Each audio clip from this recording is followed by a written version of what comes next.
You're locked in for Goode Got Your Entertainment. Yeah, it's another week. Yeah, I got my Packers gear on. You see it all around me. But let's see. Hey, I'm your host, TG. Alongside me today is Marcus Ojalayo, MPG, the man with the plan. Cam is not here today. Martell would not be with us today as they're taking other ventures in the world right now. But they will be here with us tomorrow's podcast. But first off, let's go again. We're another week here. COVID's somehow still around, and well, everything's kind of going as planned. But how you feeling? I'm feeling good. That's a good thing. But let's get it kicked off where we have the Dolphins playing against the Jags currently. That was a 9:30 a.m. game today, and they're facing off 17-13. The Jags are now holding the grounds there, and that game's in the fourth quarter, and we see that unfold in the nastiness that happens there. But let's talk about the Jags a little bit before I go into our NFL games of the week. Urban Myers, if the Jags don't pull off a win today, do you think that Urban Myers is released? At this point in his first year as a NFL head coach, I would say yes, because as with the Jacksonville Jaguars, they're starting 0-5 right now. Hasn't had anything going within their way all season, and everything around them is just not working correctly as it should. And then you have all the distractions with Urban Meyer and all the scandals going around. It just creates havoc and distraction, not only within yourself as a head coach, but also it affects the team. It affects the organization. And to have that bad spill, that bad pill within your side, that's a bad treat.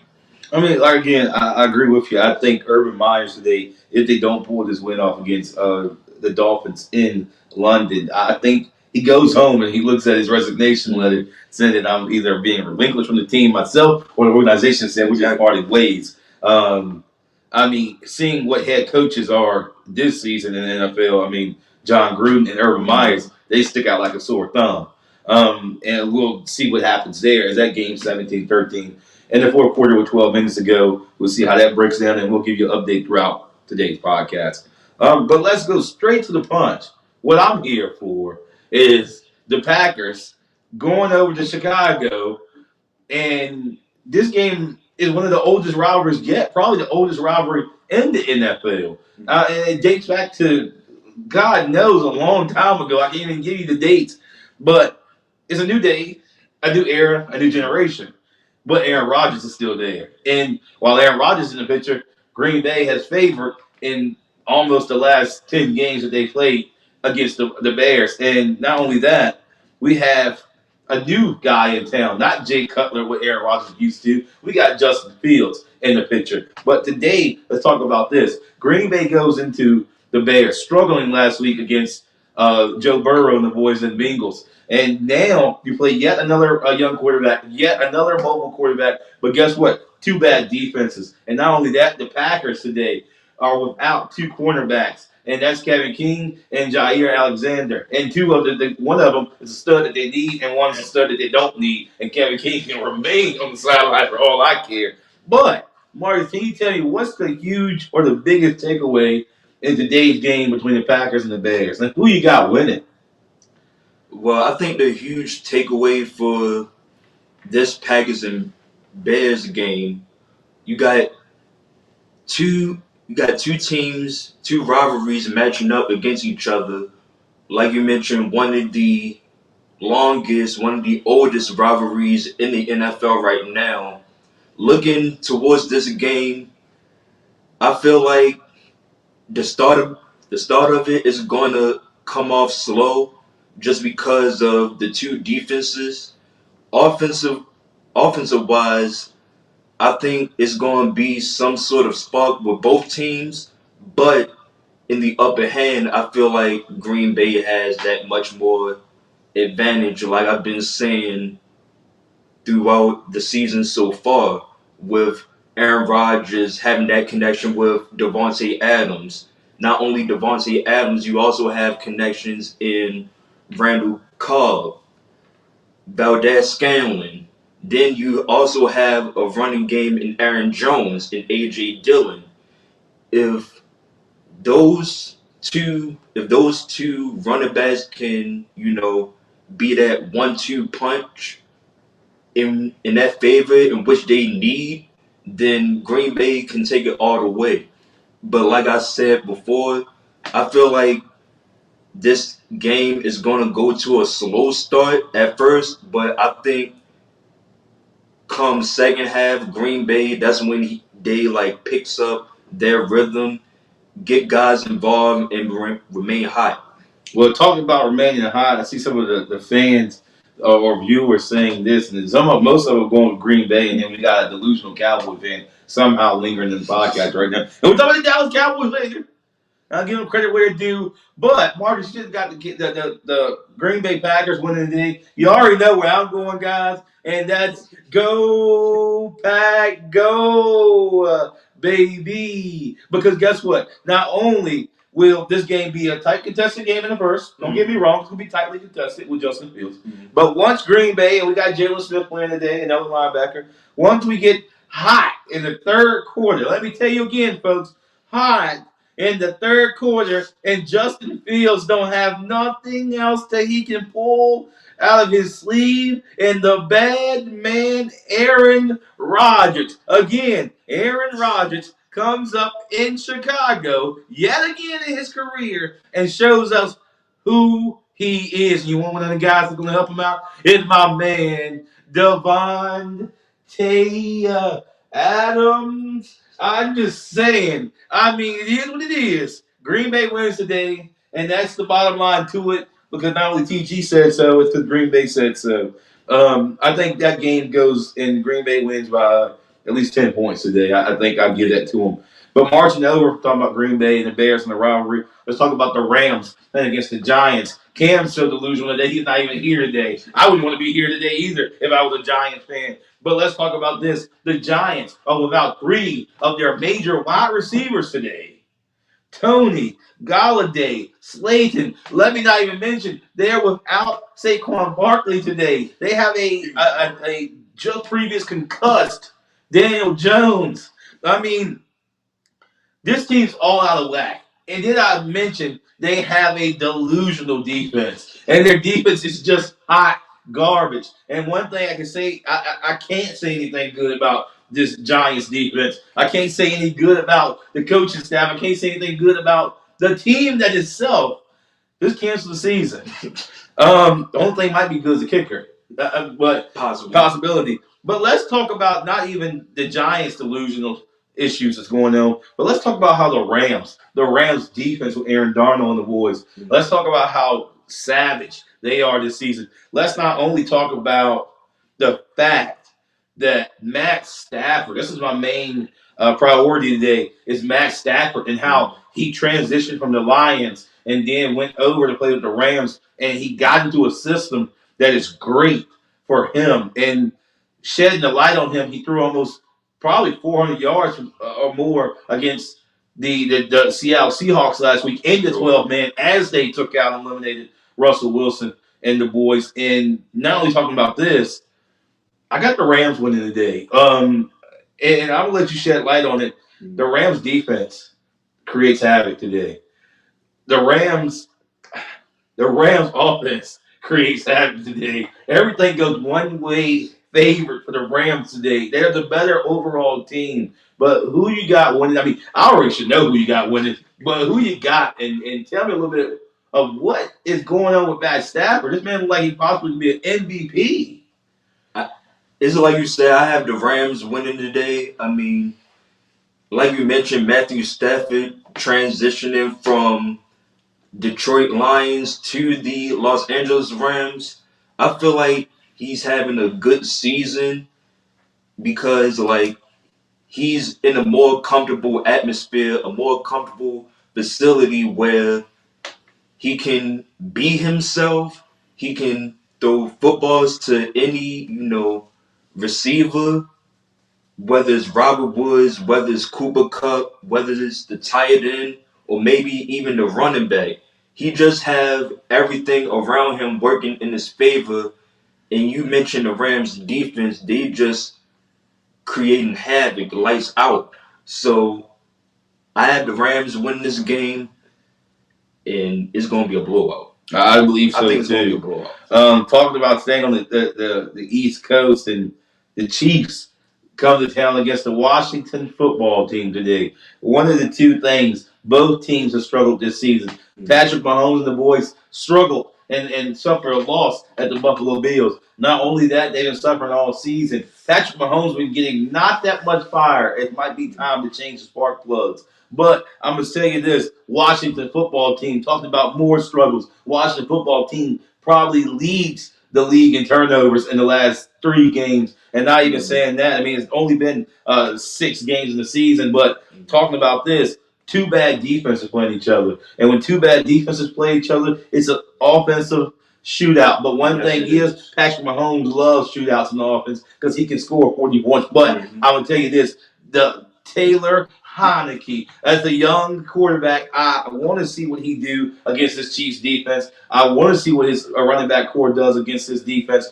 because I believe, I mean, they've had turnovers. He threw 2 picks last week against the Saints. But looking at this game, I want to see what 2 young quarterbacks that we'll be talking about in the near future. We're talking about a long time from now. And I want to see. I got the Chiefs winning this game. I got the Chiefs winning this game because it's just the overall better offense. Washington, I like them, but Washington needs to fix their defense. Washington has a lot of struggles. I know the Chiefs are not nothing to talk about. They're not a cakewalk. They're still building their cake on defense, but better offense, Patrick Mahomes and the boys. And they do have running back issue right now, looking at that, but it's just Patrick Mahomes. Who you got winning today? And how can the Washington football team's defense muster that they have Patrick Mahomes? How can they contain that beast? Well, it's just with the Washington's defense, they just gotta. It all starts with the fundamentals. I mean, you learn basic tackling in like Pop Warner, so it's just all about the Washington's defense and just trying to make Patrick Mahomes be that one dimensional, not have too much space in the pocket, not making him feel comfortable where he could throw it inside the pocket or he could scramble outside the pocket and deliver a huge target. That's the key things that you should be able to cover if you're a defender, if you're a Washington defense defender. So it's important for the Washington defense collectively as a whole to try and, make Patrick Mahomes that more one-dimensional, and also just being able to fix the adjustments from bad to good. So, but in the same sense, I do have the Chiefs win this game, but I think it's going to be like, I want to say by 7. By 7. It might be a close game, but one thing I want to talk about is Chiefs gonna have Patrick Mahomes. Washington defense, like you said, covering the spread, covering the backfield. But guess what you got to do also while covering? And if not, you don't cover. You got to put a spy there because if not, if you let them sit there and sit too long, Mahomes will come up with the field for you and you take off. And it's not only Patrick Mahomes that you gotta watch out for. You gotta watch out the speedster and Tyreek Hill. You gotta watch out the big bad tight end and Travis Kelce. I feel like the game plan with the Washington's defense, you have to double team Tyreek Hill and Travis Kelce because if not, they can beat you in a 1-2 punch. You're gonna get punched in the mouth, and you just falling apart at some point. So it's important for the Washington's defense to just stay ready so that you don't gotta get ready and just do whatever it takes to like help your team, help your defense win. They definitely got to help their defense win the day, and that don't look like that may not happen with Patrick Mahomes in town. But talking about another game and talking about not even struggling, but having a running back issue is the Minnesota Vikings take to the house of the Panthers. And both these QBs glorified second strings. But you got Kirk Cousins and you got Sam Darnold. Don't get me wrong; they both can go into a great offensive matchup. But let me tell you this: we normally talking about the running game today, and normally we're matching up Dalvin Cook and we matching up Christian McCaffrey and seeing how they can nail. But hold on one second. There got to be a pit stop because Christian McCaffrey's not in the game today, and he will not be playing. But yet the Vikings had another 19-17 victory over the Detroit Lions last week. Kirk Cousins celebrating with the head coach, talking about, do you like that? And I know that's a chant, but let me tell you this. Not only that goes down, but the Vikings defense today, they activate two of their defensive linemen and two of their veterans that they need. That's a huge help going against the Panthers offense. They don't have a running back today. They may have somebody to come cover the gap where it needs to be and chalk up some yards. But without the Christian McCaffrey that we know and have the second dairy back there, it's not going to be the same. It's going to force who? Sam Darnold to force a throw. And what happens when Sam Darnold's supposed to throw? Well, when he's in Jets, he saw ghosts. But I don't know. But let me tell you this. I got Minnesota winning today. My parents are actually at the game. And my dad's a Vikings fan, so we'll see. You might see him on TV if you look at him. But who you got winning this game, and how much do Christian McCaffrey's absence affect today's Panthers?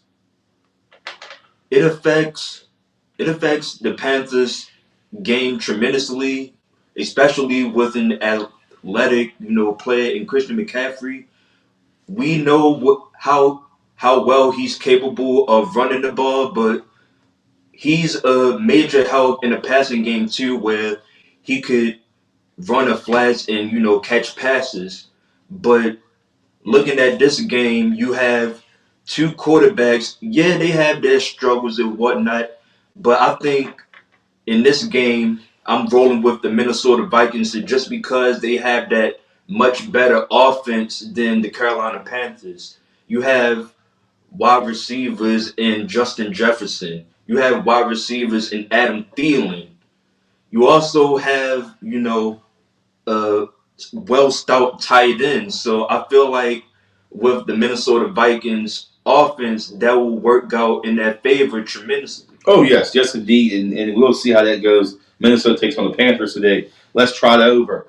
Upstate. We're going a little bit up. We're down south. Now we're going up. And that's the Chargers facing the Ravens today. Your boys facing your boys facing yet another great team. I mean, offensive firehouse. And yeah, you would have to call the fire department because Justin Herbert, he came in last week and he scored 6 touchdowns alone. I mean, this man was all gas, no break, playing the Cleveland Browns at the Cleveland Browns in the doghouse, and he did this. So yeah, he goes 2 times on the road and he plays this. But not only that, hold on one dang on minute. I'm gonna tell you this, y'all. Stuck the Colts and the Ravens game last week. The Colts had the hot hand, and they looked like they had Ravens number. And then the fourth quarter came, and what happens? You gotta play all 4 quarters. You can't play 2, you can't play 3, you can't play 1. You gotta play 4. And so guess what? Guess who? The Ravens. They came up and they played in the fourth quarter. A fourth quarter team came back, an impressive game. Lamar gathered the troops.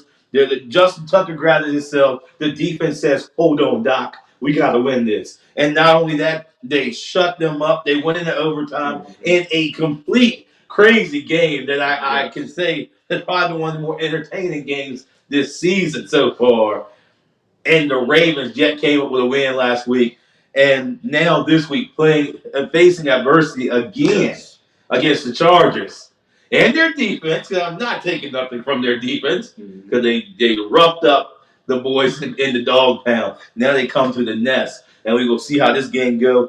But I think the Ravens win. I think it's a Justin Tucker field goal. I got him in fantasy football. I think he goes. I got him everywhere. I think he goes, and I think he wins this game. Who you got today? Y'all still face a little bit of a running back issue, but y'all won last week and dug it out. Can you dig it out this week? I think the Ravens will win it, but I think it will be, like you mentioned, by a Justin Tucker field goal. Offensively, it's going to be a shootout between both quarterbacks in Justin Herbert and Lamar Jackson. But defensive wise, the defense is looking a little shaky. I feel like hopefully if Wink Martindale and his boys can like fix the adjustments, I'm confident that the Ravens defense can somehow have a decent game.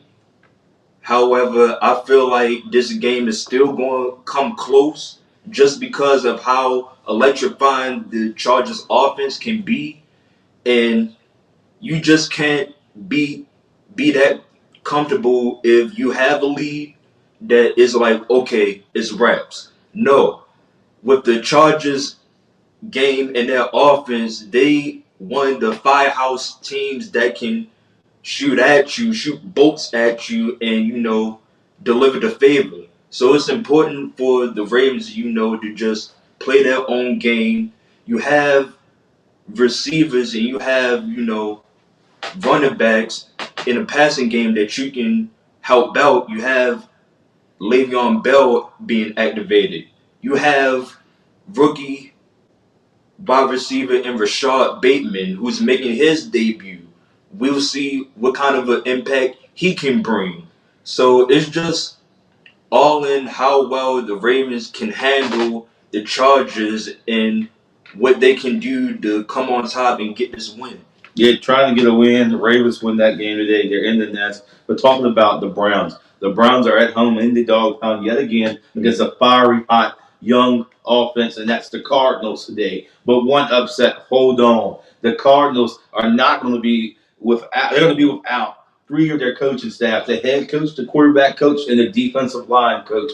Well, might as well say defensive coordinator due to COVID-19 and their restrictions. These coaches have tested positive. And boy, oh boy, we've seen it earlier in the season with the Saints and how that not only we say, oh, it's just a coach. Anybody can play call. Anybody can do this. Anybody can do that. But it takes a disciplined team. And not only that, when you're missing coaching staff, especially your head coach and your QB coach, and not only that, your defensive line coordinator, then you got to swap coaching staff. And do the coaching staff know how to effectively call plays? And how that works out today for the Cardinals, I don't know. But one thing I will say, the Browns, they played a fiery hot team last week in the Chargers, and they went at it back and forth, back and forth, back and forth. But now they got to play another red hot team, 5-0 this week, man. They're trying to keep that undefeated streak and trying to keep on crawling for another week. Talking about a nest, they're coming to the dog pound. Do I think they win? Damn right I think they win. Do I think they win by a lot? Possibility 14 points. If this coaching staff can get their marbles together and put them in a bag,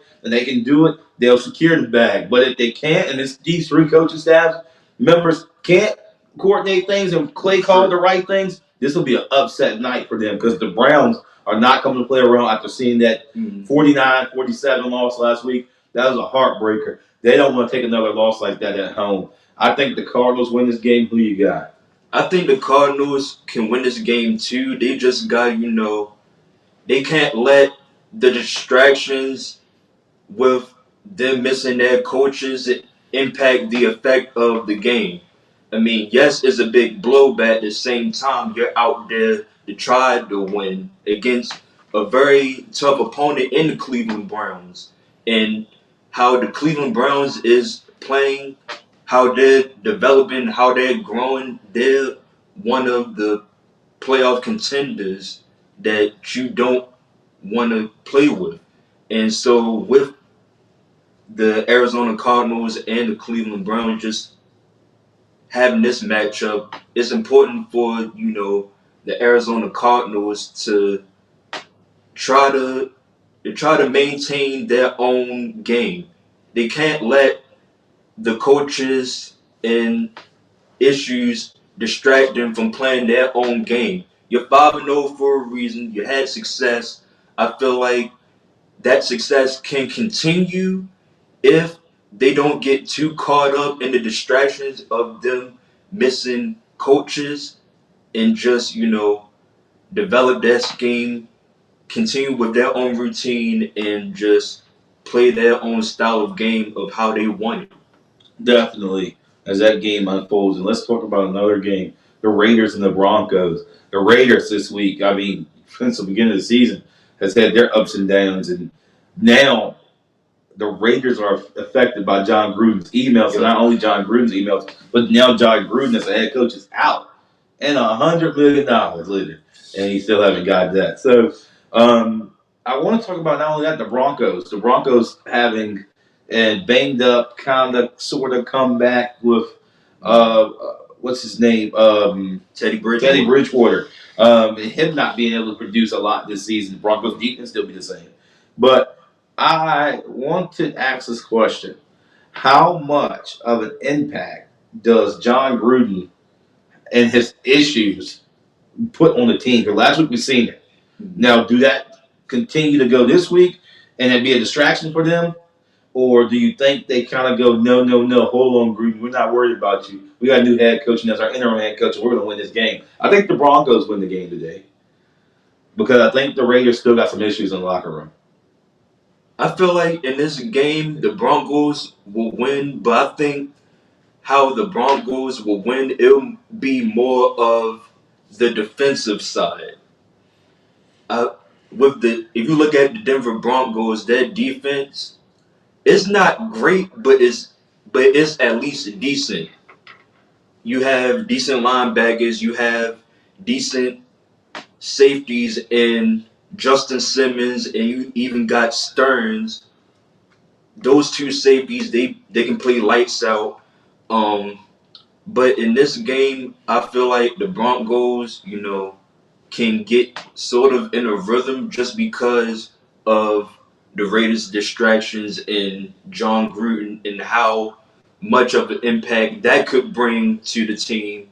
And I feel like they could come to a slow start the way as though they can't score any points. I think so too. I think the Broncos keep this game very defensive, and we might see a defensive touchdown by the Broncos today. Possibility with the Raiders going on with what they got going on. But let's mosey on down since Cowboy fans been talking about this, and I'm going to bring it up. The Cowboys go to the Patriots, go to the Den, the Fox's Den in Foxborough, and not only that, they're going to go play against Bill Belichick and Mac Jones. And Mac said the return of the Mac. And let me tell you this: the thing is, I will say the Cowboys have been playing very impressive this season. Yes. And even though the Cowboys still suck, guys, because I don't like the Dallas Cowboys regardless, they've been playing pretty impressive offensively, defense so-so. But the Patriots are struggling as well. Do you think the Cowboys give the Patriots their fourth loss in their own home coming today? I say the Cowboys will win today. I mean, not only is the Cowboys offense is looking good, but defensively, if you look at the secondary and Trayvon Diggs, he's playing lights out. I mean, with interceptions after interceptions after interceptions, you just look at it like, oh man, I feel like he could be that candidate of defensive, player of the year. In my opinion, if he have that sort of consistency and just getting those picks and turnovers and just making decent plays defensively and helping that defense that much more. But I think the Cowboys will pull it off just by the way they've been playing for the last couple of weeks. They should. I think it'd be a really close game. I think honestly, this may be a field goal game. It might be one of those back-to-back field goals, and I know Cam's some kickers, but I will say I think this be a tight contested game. Bill Belichick's not going to let them do whatever they want to do. Let's talk about tonight's game, 8 o'clock. The Seahawks play the Steelers in Heinz Field. I know you want to see a loss for the Steelers, but no Russell Wilson today. Geno Smith's in command. He actually did really good, 11-17. No, not 11-17. He threw a couple passes last week at the end of the game. Looked pretty sharp, even though it's a touchdown and an interception. But as a backup, he looked pretty sharp. Juju Smith-Schuster now. Probably at home making TikToks. But let's talk about Seattle. More trouble in the 12, man, as they have two running backs out. Another team facing Penny and Carson. They're both out. What happens then? They go to their third string. So they got a second string QB and a third string running back in tonight. That's going to be the problem. But will this game be close? Yep. Will it be contested? Yep. Will the fans get into Big Ben's head? Probably so. Will the Steelers win? I believe they will. They're the better team right now. And I believe the Steelers will win this game as well. Just of the fact that both teams, even though they both have struggles, Big Ben, you lose Juju Smith-Schuster out for the season with a shoulder injury. That's a huge blow. That just means that receivers like Deontay Johnson and Chase Claypool step up that much more, and I think they will step up in tonight's game against the Seahawks, and Steelers will pull it off. Not because not because they have their struggles, but they just have that sort of mentality, and just if one guy goes down, they just step up and become that much better. And also, they in Heinz Field, so that plays that much advantage in the Steelers' favor. Definitely.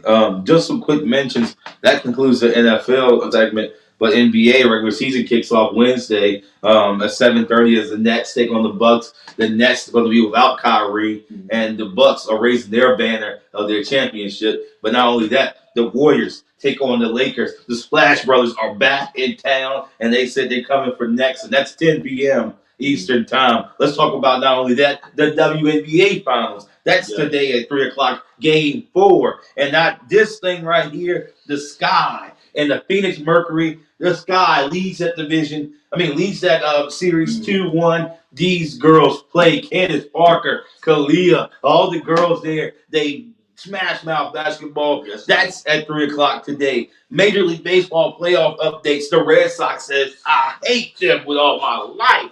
I hope they lose. But the Red Sox are tied with the Astros 1-1. Game 3, Monday night at 8:08. Check that out if you're not watching football. But not only that, the Braves lead the Dodgers 1-0 in their Game 2 at 7:30 tonight. If you're not watching football, you're watching basketball. If you're not watching basketball, you're watching baseball. If you're not watching baseball, you're watching hockey. You're watching one of them. Something's going down. And then we will see you guys on Monday night as the who? Buffalo Bills take on the who? Tennessee Titans and a all-out brawl. This thing's going to be an interesting game. And I think this game goes really good. But we want to discuss this more when Cam with the plan and Martel hits the house and we got a full cast. So we'll see what that goes on. But today, that game right now is going on live. The Jags just made a field goal. This game has just hit 2020 with 3 minutes and 40 seconds to go. Watch that game as Urban Meyer probably fighting for his job. But again, Cam with the plan, Martell's away. MPG right here beside me. I'm your host, Marquez Goode. I'm saying see you tomorrow, Monday night. Be blessed. Save the rest, guys. We out. Peace.